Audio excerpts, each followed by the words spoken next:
Welcome back, everybody, to Historic Perspective. Strategic Sage here, and this is going to be a very special episode. Taking a break from Dawn of Man, because we've reached the point in history of what is generally considered to be the most important discovery humanity has ever made. I'm talking, of course, about agriculture, commonly referred to by historians as the Neolithic Revolution. One of the most fascinating aspects, to my mind, is just the fact that we don't even have a good handle now on exactly why it even happened. Right at the outset here, I really need to back up and talk about some basic fundamentals, one of which is simply the need for humility when approaching really any subject. There's so much information out there about the Neolithic Revolution, and a lot of it is very good. But the mistake that I've seen made most often, from my perspective, is not so much giving information that's definitively wrong, but just presenting a much higher level of certainty than is actually justified. And with the importance of the subject, I think this is probably one of the most important videos that I'll ever make. That made it very intimidating to do, because I don't want to screw up and fall into that trap myself. This map is somewhat dated. It's based on scholarship. It's about 20 years old, but is also, I think, a good illustration of some of what we know and what we don't know, as well as the timeline here. The green areas represent centers of origin for early large-scale agriculture, and the blue arrows, the spread of that knowledge and activity throughout the world. And there are other possible areas in India, in the Amazon.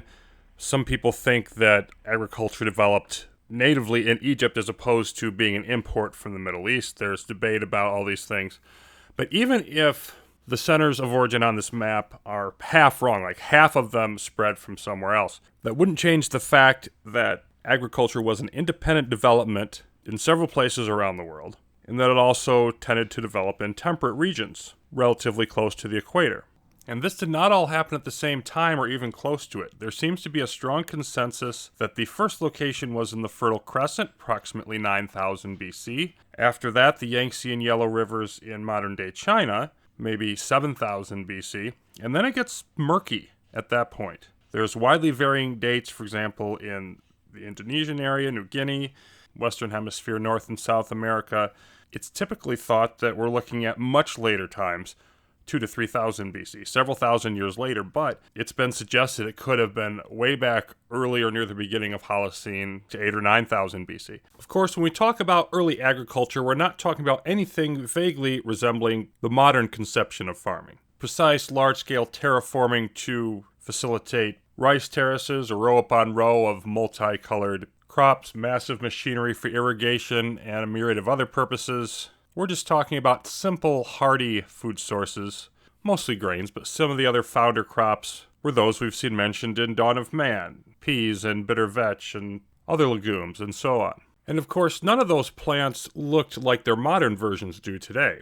Here we can see teosinte at the top, and modern corn on the cob, if you will, at the bottom. Centuries of selective breeding were required to make this transformation occur. Pretty much every common food crop in the modern world has similar predecessors. And so this can give us just a small glimpse into the level of experimentation and effort required to reach the kind of caloric yields that we take for granted in modern society. Returning then to the thorny and difficult question of why agriculture was adopted, for most of the modern scientific era, it's generally been assumed that it was simply an obvious improvement.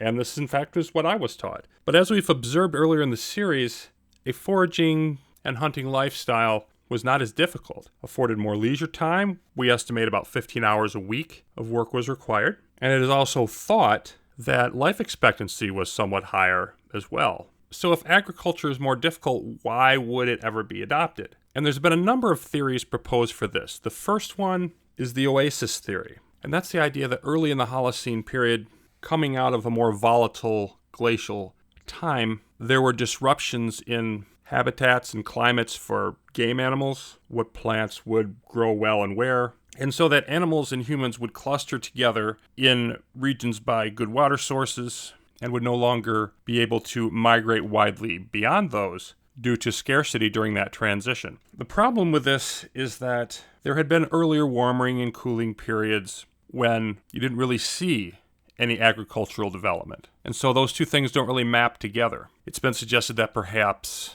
plants and humans evolved together. That is, these are the periods of time when plants had evolved to the point of making them viable to be cultivated. We've mentioned before that social groups tended to split off after getting beyond 15 to 20 people, splinter and migrate, and perhaps that had become less and less common. Perhaps there had been changes in how humans viewed their social structure, and so they were more interested in grouping together in larger and larger numbers. The idea of feasting as a tradition when surplus food was available has been brought up as a possibility, maybe as a fertility rite, or maybe as a display of social and economic dominance and status. And therefore agriculture would have provided a more stable way to get that sort of food surplus to support the feasting. We think that there had been limited amounts of fermentation of grain for use in alcohol at this time, and perhaps it was simply the desire for more, as they're commonly referred to today, adult beverages or their predecessors. It's probably most likely that it was potentially a combination of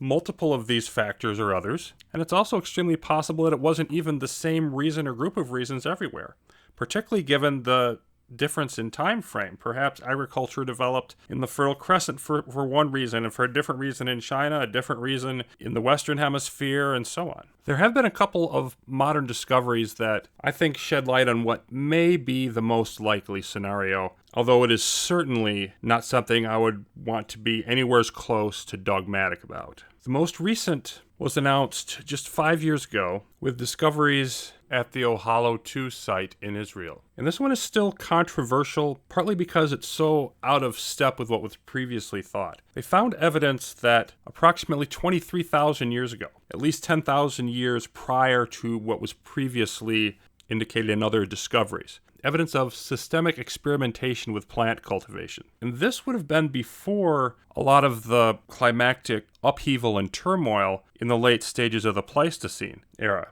And it's one of those things that you have to take with a grain of salt because it's only one site. It doesn't indicate how widespread this might have been, even if it's a valid discovery. Another is a site in Turkey that I'm not even going to attempt to pronounce because I would butcher it. But this is interesting because, as far as I know, these are the oldest known megaliths, that is, very large stone structures, several thousand years older than the much more famous Stonehenge. And German archaeologist Klaus Schmidt began looking deeper into this site in the mid-1990s, and large parts of it are still being excavated. There's much more to find, but there are several strata layers within the site, and there appears to have been activity there over a 2,000 to 3,000 year period before it was abandoned and later resettled much later in history. They think the earliest structures, though, go back as far as 11,000 to 12,000 years ago, very beginning of the Holocene era. It's also believed that this was, like Stonehenge, some sort of communal spiritual center, and there's no evidence in the area of agricultural development. So if you combine these two discoveries together, both of which have been made since the time when I was personally first educated on this time period, it's a significant possibility that humanity was experimenting with agriculture, at least in some areas, much sooner than was previously thought, that they were moving to a more sedentary lifestyle prior to the development of agriculture. And both of those concepts would lend towards a scenario where humanity was ready to take the step into agriculture, and for whatever reason motivated to do so if they'd already been experimenting with it prior to the point when the climate warmed and became more stable and provided the proper opportunity for it. So it's as if we might have been prepared ahead of time. And you can do some interesting alternate history thought experiments here. For example, let's say that the Holocene period began 30,000 years ago rather than like 12,000 years. And I mean, in geological terms, that's a small difference of 20,000 years or less. But that would be back right around the time, say, that we started domesticating wolves, but we haven't experimented with agriculture yet. Pottery, if it existed at all, would have been in its infancy. And perhaps under that scenario, the development of agriculture takes a different path if it even happens at all. And of course, these are questions you can't know the answer to. So why does any of this really matter? How did developing agriculture change the course of human history?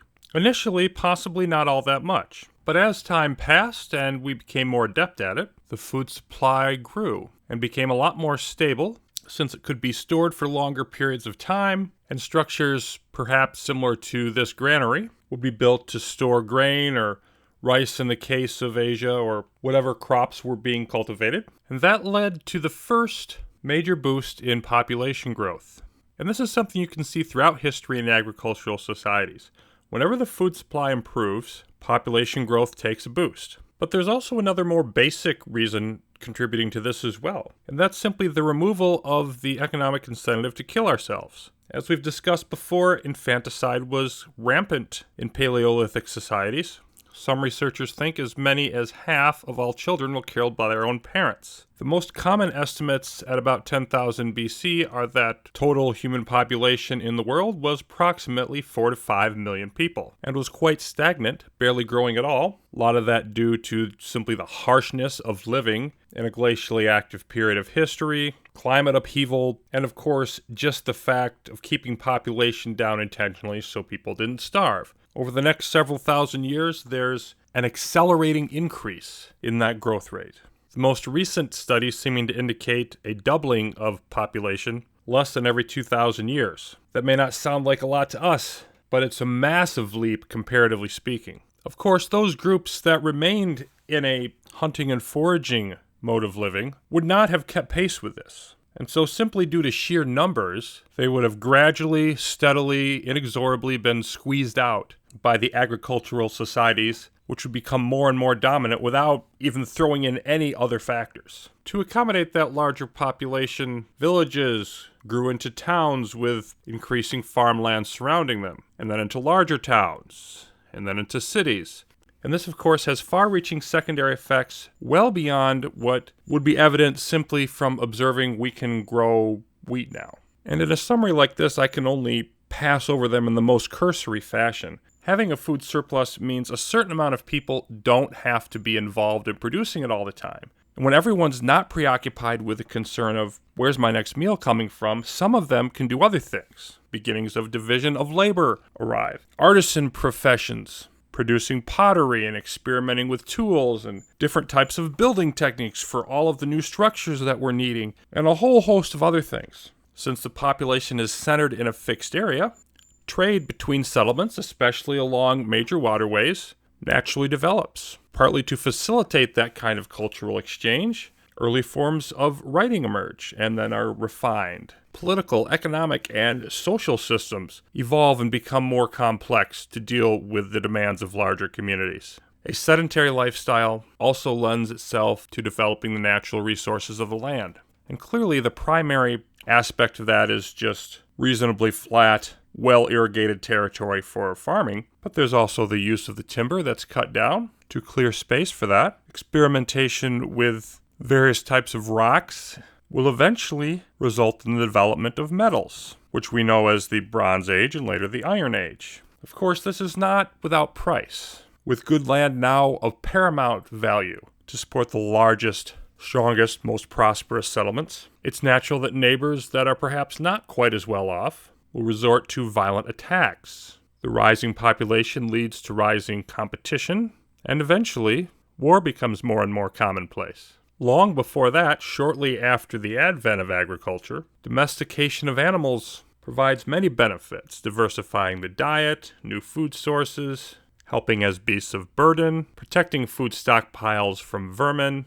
and outright predators. But that also carries with it a breeding ground for disease, which affects not just the animals, but humans and the food crops themselves. And there's so much more that could be examined along these lines. But the main takeaway that I'd like to get across is there's just this complicated tapestry of interwoven changes that occur, and they all can be traced back to the origin of agriculture and the resulting population growth, larger settlements, and focus on good arable land as a focal point of human society. This is a big part of why I personally do not subscribe to the traditional way of viewing ancient history. That is, the division into Stone Age, Bronze Age, Iron Age, etc., defining the eras of human history by the primary material that they used for tools and other equipment. It's not a terrible way to look at it, but I think that there are definitely much better approaches. Personally, I would advocate for what might be described as wave theory.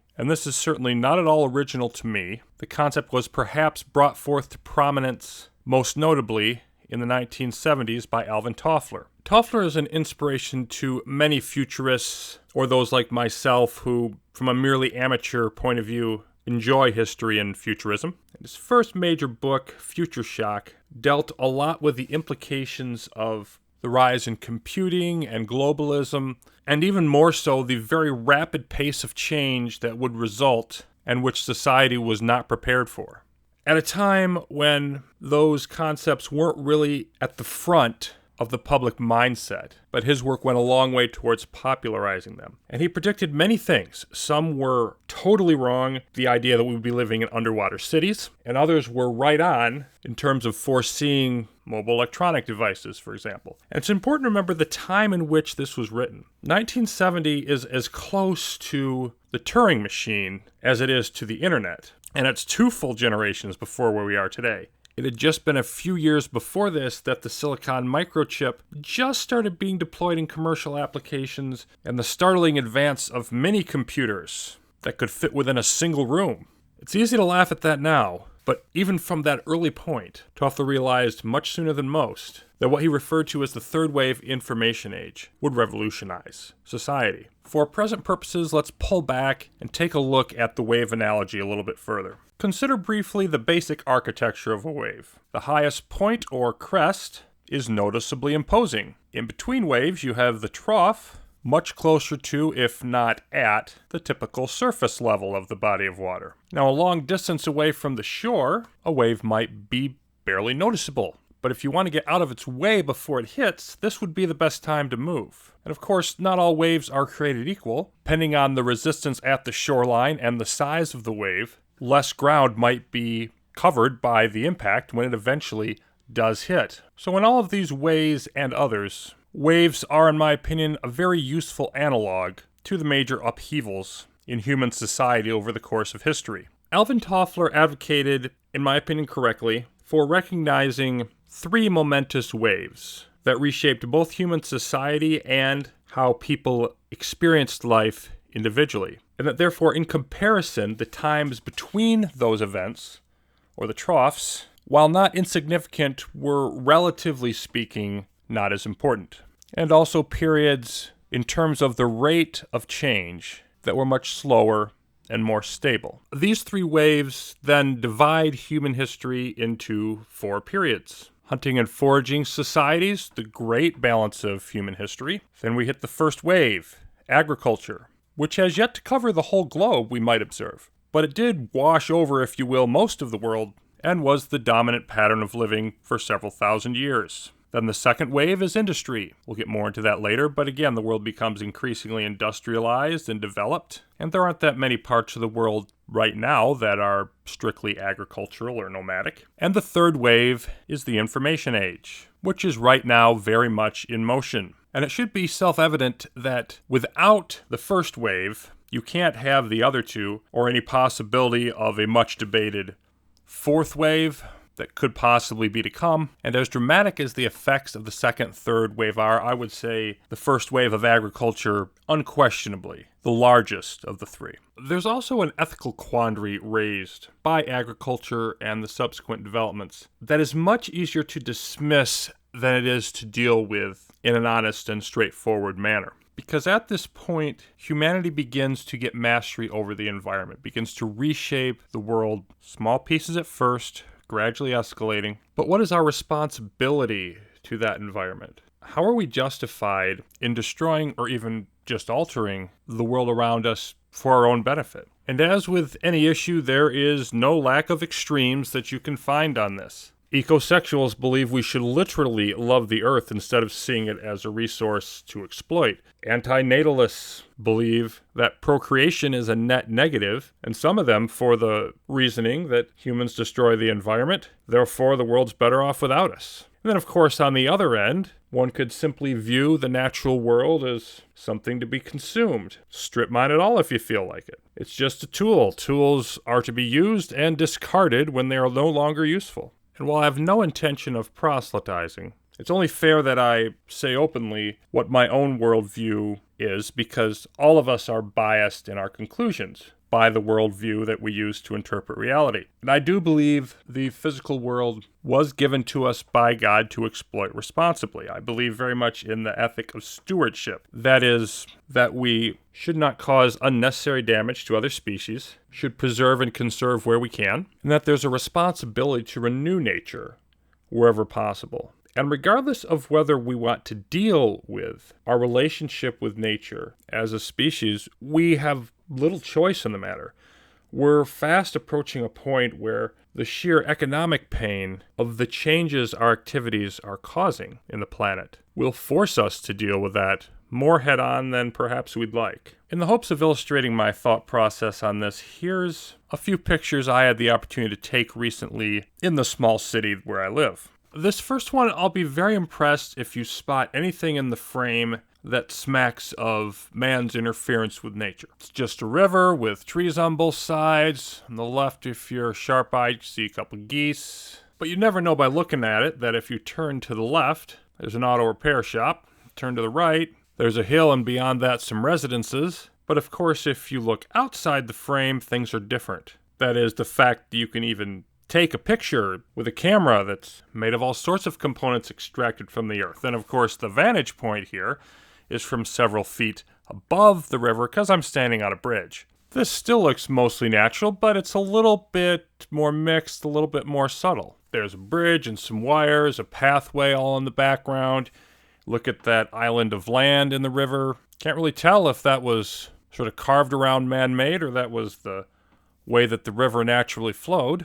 Clearly, we've got some interference in the environment going on, but there's also quite a lot of natural processes here just being allowed to take their course.